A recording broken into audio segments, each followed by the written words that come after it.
Pride, passion, performance.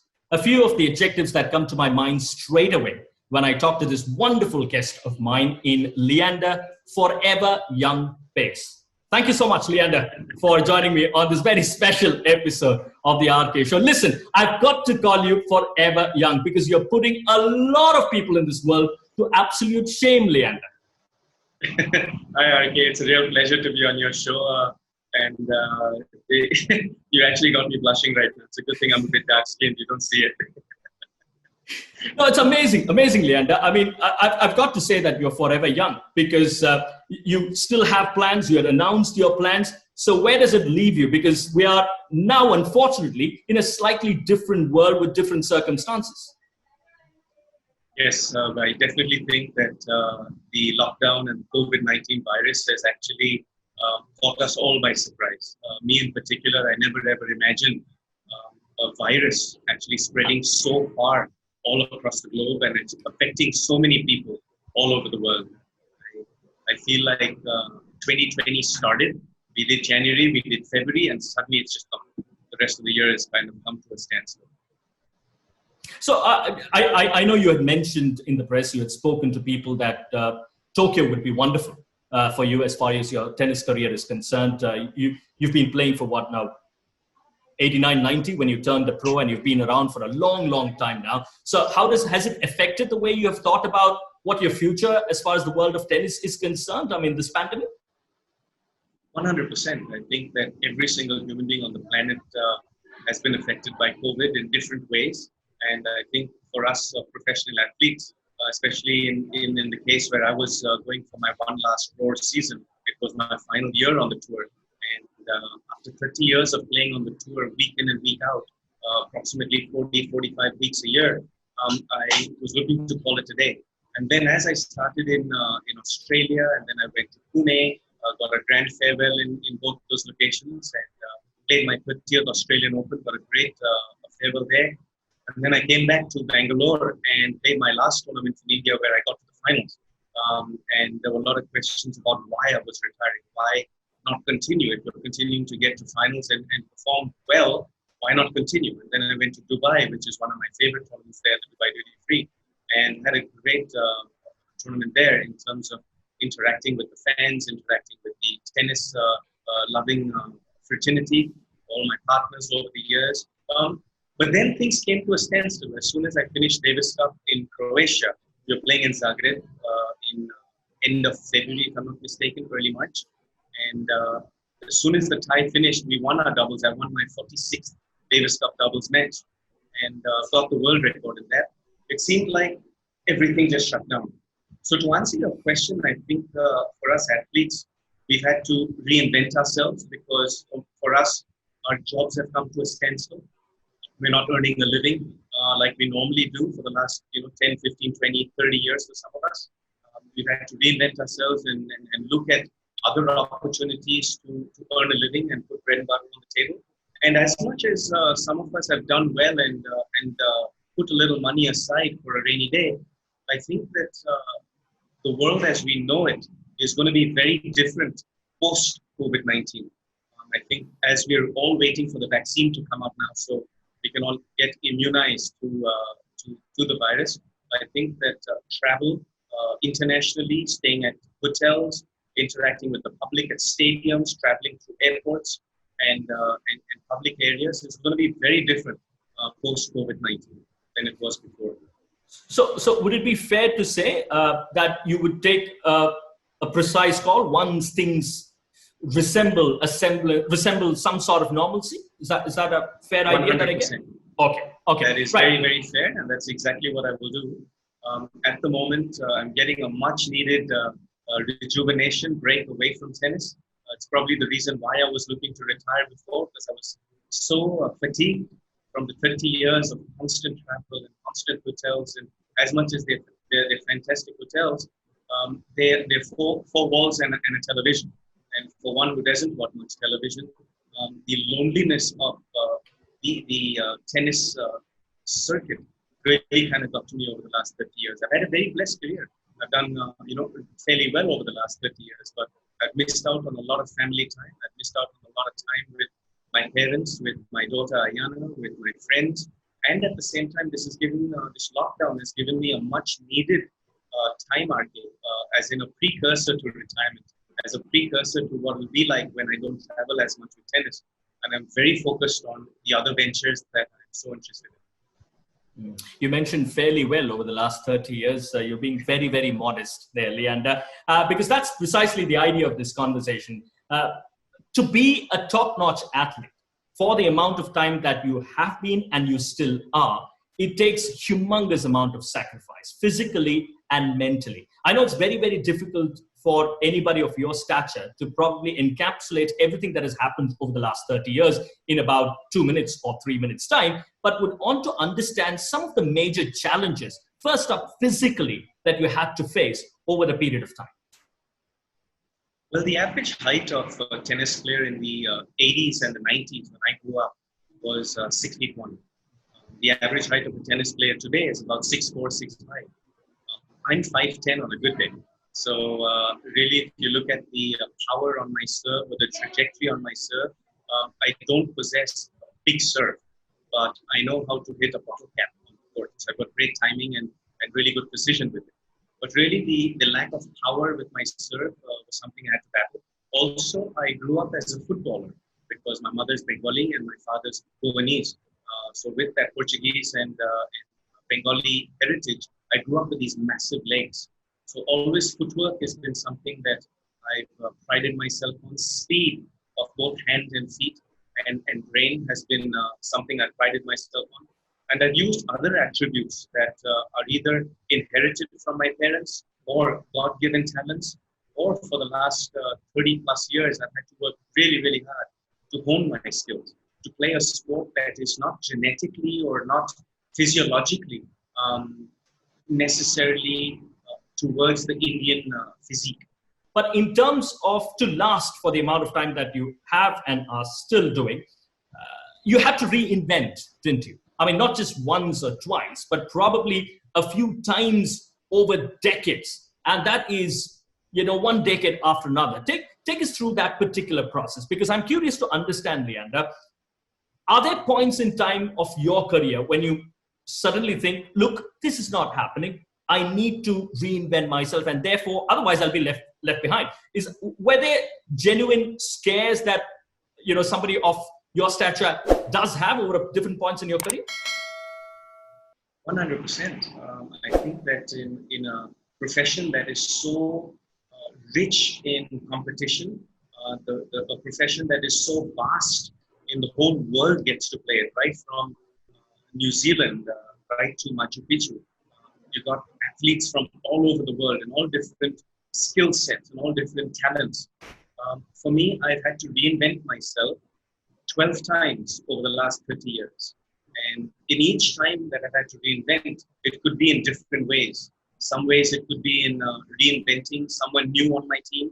It could be a new fitness trainer, or it could be a new rehab coach to keep my body and my mind injury-free or fatigue-free. Also, it could be a different tennis coach who would teach me different skill sets, whether it was singles that I played for about a good 20 years of the 30 that I've played, or whether it's been doubles that I've focused on a lot since 99. So that being said, there have been so many different ways that one's had to adapt and reinvent oneself with one's training system, with one's diet, with one's sleep patterns, because I don't sleep much. I sleep about 4 to 5 hours a night. On a good night, I would sleep about 5 hours, 6 hours max. But I just got such hyperkinetic energy that I've had to channelize that in different ways. So just learning how to train myself how to play the drums or a musical instrument, or training myself with vocals, or when everyone else is sleeping at night, go out there and do my 10,000 skips, or do my 3,000-4,000 abs or push-ups or extra physical effort, so that physically and mentally I'm that much sharper than the rest of the pack, where they might be taller than me, stronger than me, more technically sound on their backhand or on their serve. But what I lack in tennis skills, I make up in passion, in hard work, in mental aptitude, and other God-given skills that I've been doing. I found that when I was about 33 years old, I went through a little bit of an ailment that I had to get over. And when I came out, I was about 128 pounds heavier than what I did when I went into the hospital. And when I came back, I had to lose those 128 pounds to get to my fourth Olympics, which was in Athens. And I found I was 30 at the time. It was 1993, so 30 years old. And I found that it was a mountain that I didn't know how to climb. I had to change my diet. I had to change my training regime. I had to change my cardiovascular regime. I had to change my yoga to keep the body supple. And there was just so much involved in getting the body and the tennis back into shape again, to be at peak performance, that I hired a traveling physiotherapist. And he was so amazing, along with the rest of my team, that every day we spent about 4 hours on top of the 5-6 hours we were already doing, just losing weight, changing diet system, doing yoga and meditation, doing recovery better. And it paid such dividends that I've been able to last right up now till I'm 47. Yes, it's the passion, but I've heard from athletes around that 33, 34 time is when you think, not again, let me not get up and hit the gym again because my muscles are aching, my joints are creaking. And that's when the retirement part just about plays up in their mind. And a lot of them across a variety of sport kind of say, let me kind of move on and live a fairly relaxed life from now on. And therefore the mental aspect, Leander, has got to be even more, isn't it? The mental aspect is huge. I think that a lot of young athletes only focus on their physical fitness, only focus on their technical fitness, but they miss out on two really important ingredients to become a champion. One is mental fitness, and the other is emotional fitness. I think these two things, especially in today's world that we're dealing with, the emotional stability is so very important. And the mental toughness, back in the day, in the 80s, 90s, a lot of people would turn around, like Harsha Bhogle was one of my favorites, would turn around and say, Lee, you're the most tough mentally athlete that we have in India. That's why I really love who you are. And I really got inspired by Harsha. I would listen to him and see what he had to say, because I think he's a real sharp brain when it comes to Indian sporting culture. And I would listen to what he would say, and I'd try to imbibe it into my daily life, where I felt like working on mental toughness was just like going to a gym. It was just like hitting 25 serves. It was just like working on my forehand and backhand. I felt like working on my emotional fitness to make sure that I always stayed happy, whether I win or I lose. And in any professional career or in anybody's life, you will have a lot more failure than you have success. Just going back to your career, in terms of when you're talking about everything that you've planned for the future, it also comes with the rich experience that you've had during your sporting career. And therefore, because you started at a time you turned professional 89, 90 around that point in time, or early 90s to be very, very precise. I think that was around the time, the mid 80s, the wooden rackets eventually gave way to pace and power. I know for a fact that you still retain your first racket and you love retaining pretty much every racket of yours. But take us through that era of wooden rackets growing up, Leander. That's been the larger part of my career. I did start off with the old Slazenger wooden rackets, the Donny Bjorn Borg wooden rackets, and then graduated to the Dunlop Max 200G that John McEnroe used to play with, Steffi Graf used to play with, and then just equipment just completely boomed into all these different composites that we have, graphites that we have, and the different strings and different string patterns. And equipment in sport has just boomed so much over the 3 decades that I've played it, that it's been very, very interesting in terms of the learning of it. So a few anecdotes. Even now, today, whenever I have a long break and I do start up playing tennis again, I start with wooden rackets. Because the wooden racket, the head of the wooden racket is so small that it forces me to concentrate on the ball better. The lack of power of the wooden racket forces me to try and hit the ball right in the sweet spot with a smaller head. Because if you hit outside the sweet spot with a wooden racket, the ball ain't going nowhere. So really, the focus of making sure that my eyes are focused in on the spin of the ball, on the rotation of that ball, playing with a wooden racket, I have to focus more. That being said, the wooden racket to create topspin is much tougher. So hence, the propellation of a ball once it hits my strings and hits the racket to get over the net, across the net at a certain height, and keeping the depth of the shot on the other side is much tougher with a wooden racket. So really, the only thing that's far superior with the wooden racket is the feel. You know, back in the day when we used to play, not only did we play with pure wood, so hence the vibrations of the shock would come through the racket straight to the hand, and that's why I play with a lot of deft touch. That's why my wrists and my forearms made so differently. Where the modern day athlete is looking to play with a lot of power, but I, as a 46-year-old today, if I can combat that power, I will always beat that opponent on touch, on angles, on feel, because that's what I was born with. That's, I mean, born with, but that's what I learned, when I started playing at the age of 5. That being said, the strings have changed a lot. We used to play with a lot of high sheep gut back in the day. So the modern strings, which are more synthetic, have more Kevlar, have more composite materials woven together, they are a lot deader. They last longer, so it's more cost effective, but they're a lot deader. So they don't give you the vibrations in your hand. And to me, that's a big issue in the creativity of tennis. I feel that as a sport, we have to kind of re-look at ourselves and introspect to see how we can keeping our sport interesting for the viewer, keep it interesting for the fans. You know, I think it's very important that contrast between baseline power play and serve and volley touch play. I think when you watch two opponents with contrasting styles, always makes for a great watch. And to me, I till today have every single model of rackets that I've played with.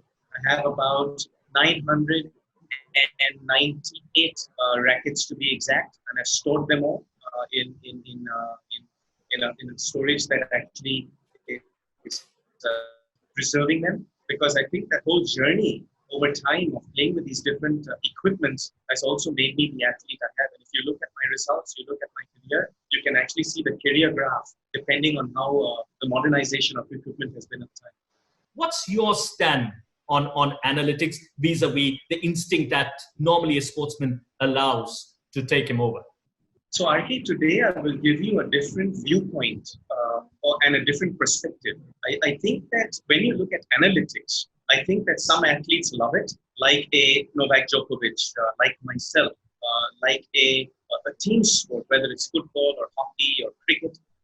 Coaches analyze the opponents so well, because every single second of television coverage today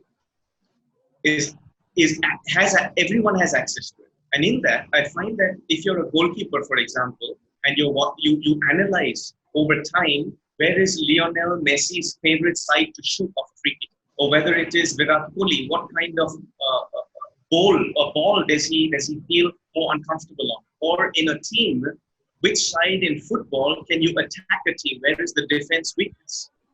Or in American football, so to say. Which aspect of a team, whether it's their offense, whether it's defense, whether it's their special plays, which aspect of the team is a weakness? Or if you're running a 100-meter sprint, most people think that it's just 9 plus seconds and that's about it. But you can actually analyze the starting clock, or the start of the race, or down the middle of the race, or the end sprint. You can analyze which athletes are performing where and where their strengths and weaknesses. So analytics is a huge aspect of modern sport, and I'll get to it in a second. There are some athletes like Nadal or some athletes who feel that human instinct, human creativity is more important. And those are the traditional athletes, and I respect them as well, because there is a certain gift to having that intuitiveness, or having that sixth sense, or having that mental aptitude to actually be your own coach and watch yourself while the performance is going. There's a certain skill set to be able to step out of the moment while it is happening and analyze. And then hence meander your way or your course to victory. I think it's very important. The best coaches in the world teach individuals to be their best coach. So whether they're in an individual environment or whether they're in a team environment, they can maximize the best of the situation with their own skills. So that is the traditionalists, right, who believe that creativity and human skills should be more in the forefront. Modern athletes, modern teams, modern coaching are all believing in analytics. And here's where the new perspective I want to give. Regardless if you're a traditionalist, or regardless if you're a modern day athlete or a modern day systematic achiever, who dots every I, crosses every T.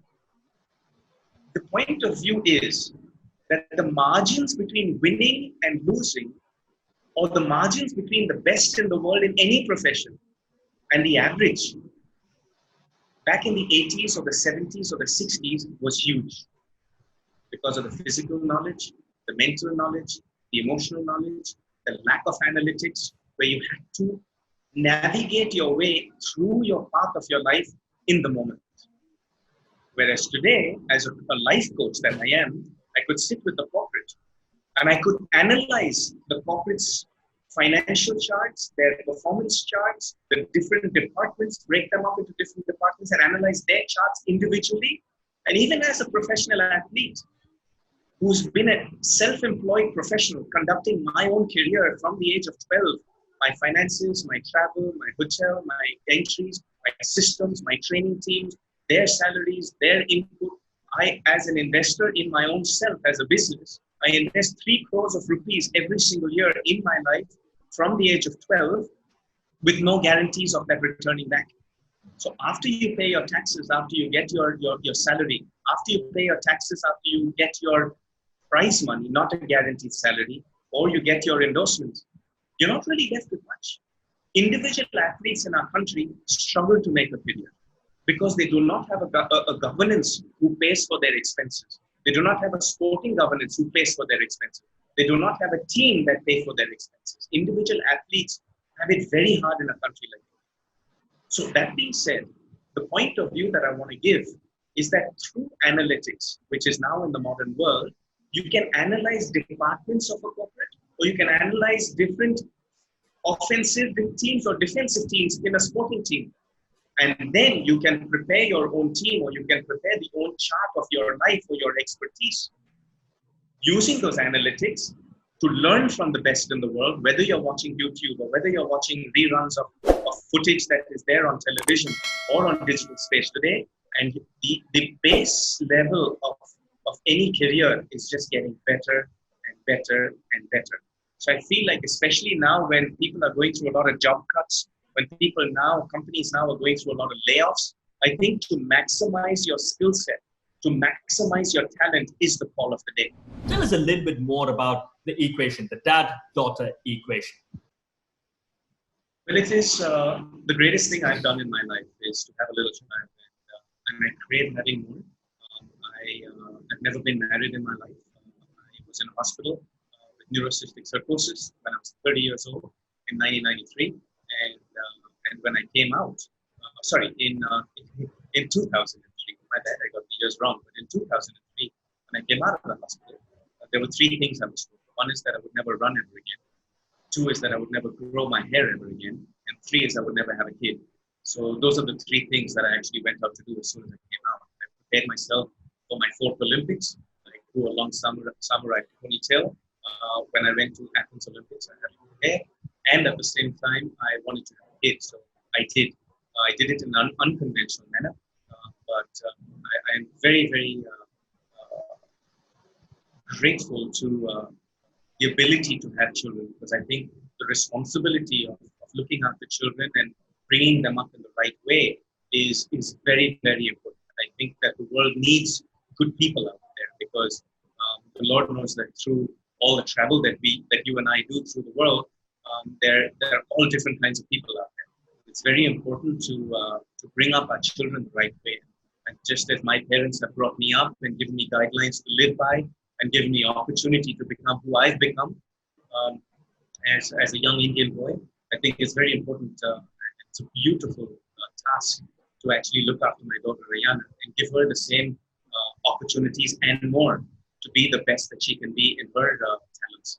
I think that I'm very well equipped with the parents that I have and with the team that I have around me to actually give Aiyana that opportunity to excel as a human being. And loves her tennis, doesn't she? Yes, she really loves her tennis, and just like you and me were talking about, when kids first go to the tennis court, it's not about hitting forehands and backhands. She was out there because the little kittens that were behind the court. She was out there because the little puppies that were behind the court. She loves animals. So when I would go and play tennis at Wimbledon, she would be out there with all the security dogs and playing with them, feeding them, and wrestling with them. When we travel around the world, playing tournaments all around the world or at the Olympics, I would take her with me, and she would come in the locker room and she would make friends with Djokovic or with Federer or with Serena and Venus when I play World Team Tennis in Washington with them. And she's created her own bonds with all these people. And whether it's my team that travel with my coach or my fitness trainer, my physiotherapist, my manager, at different times, she's created her own bond with them. But I need to get to one final part of this conversation, which is called Real Quick with RK, right? So it's a kind of a rapid fire. So you've got to come up with those answers really quick. Are you ready for this, Leander? I hope so. Yeah. Okay. Your favorite food? Seafood. Okay. Favorite music? Oh boy, that's a tough one. I have a huge playlist. One of my favorite musicians, A.R. Rahman. Oh, awesome. Awesome. Okay. Favorite actor? Leo DiCaprio. Amitabh Bachchan. Yeah, versatility, isn't it? Straight away, that's the first word that comes to my mind when you talk about these two. Right. A sport that you watch or play besides tennis? I watch and play every sport, but my favorite is football. Football? Football. Awesome. Position? Football. My jersey number was number 10. I was a striker. I am strong of both legs. Pele has always been one of my huge idols that I'm looking to. Favorite club? Barcelona and Brazil. I love their style of football. I like that Johan Cruyff style of football. Johan Cruyff has been one of my idols that I've grown up with. His philosophy on life is the philosophy that I hold dear to my heart, and I live by those values. Favorite athlete of all time, Leander? Michael Jordan, Pele, Martina Navratilova, Muhammad Ali, to name a few. Rod Laver. Awesome. All right. Best line of advice you've ever received? Best line of advice? Quick. If you can handle triumph and defeat and treat these two imposters just the same. That's a passage from the poem If by Sir Rudyard Kipling, and it sits on my bedside table. It also is engraved on top of the two swivel doors, the front doors that enter into Wimbledon Center. This is the philosophy that I conduct my life with. I just add another word to it, which is enter.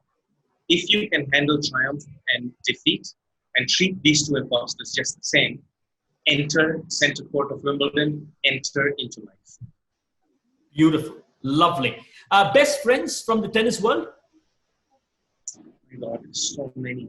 I know, so many. I know, that's exactly what I put you on. Like Djokovic, Mahesh, all the Indian athletes that are there that I know. I've gone through about 11 different generation of athletes over 30 years. So, just so many friends, it's hard to count the numbers. But to give you a funny incident, in 1991, junior boys singles at the US Open, I played a young athlete called Christian Ruud. I believe he was from either Finland or Denmark, one of these two countries. And in 2019, last September, I played his son, Casper Ruud, at the same US Open. So it's a bit hard to sum up all the different friendships I have. I've been very blessed. I've been very lucky with my friendships over the world. I mean, I've heard of this term, friendship that spans over generations, but this is a very, very different sort of friendship that spans over different generations. That example. Okay, let me go on to the next one. If you had a magic wand with you, what's the one thing in the world that you would want to change? Poverty. Poverty in many ways. Poverty in food, poverty in education, poverty in knowledge, and poverty in jobs, in a vocation where people can earn a living. I think poverty is one of the big curses that we have in modern humanity. If I had a magic wand, I would change it. Okay. If you were to borrow a skill set from anyone from any sport of your choice, what would it be and who would it be from? That magic wand. In sports, my God, there's so much to learn. I even after 30 years of learning RK, I've just realized that I've had to undo all the things I thought I knew and keep reinventing them. There's so much to learn in life, and there's so much to learn in sport that every living day that I have, I go out there and I try to learn from my daughter. I try to learn from the kids. I try to learn from the aged people who have so much wealth of knowledge. Just asking the right question to grasp the right answer is a skill in itself. And just to observe somebody is so important. I think the power of observation is the one skill set, cross sport and cross life. Just to sit in silence and just watch.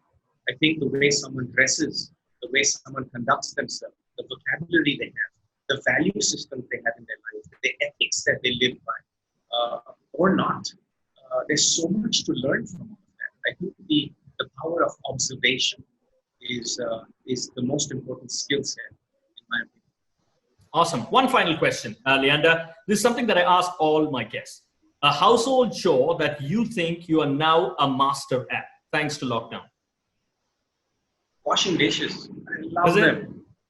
Yeah, man. Anything to do with water, I mean, my dad's, we are part Goanese, so living by the ocean and growing up in Goa, and also being born and brought up in Kolkata, where you have the big holy river, the Ganges there, the Hooghly, and the whole Sundarbans. I'm a complete water baby. So anything to do with water, whether it's laundry, whether it's dishes, whether it's gardening and watering the plants, I love water. So anything with that. Beautiful. Thank you so much, Leander. You've been really, really kind. I just reached out to you once and you said, let's do it. Let's have some fun. I had a lot of fun. We spoke a lot of serious stuff as well, because your career has been just magnificent. Wishing you many more laurels. More importantly, wishing you health, happiness, and peace. Thank you so much once again for joining me on the Art Day Show here.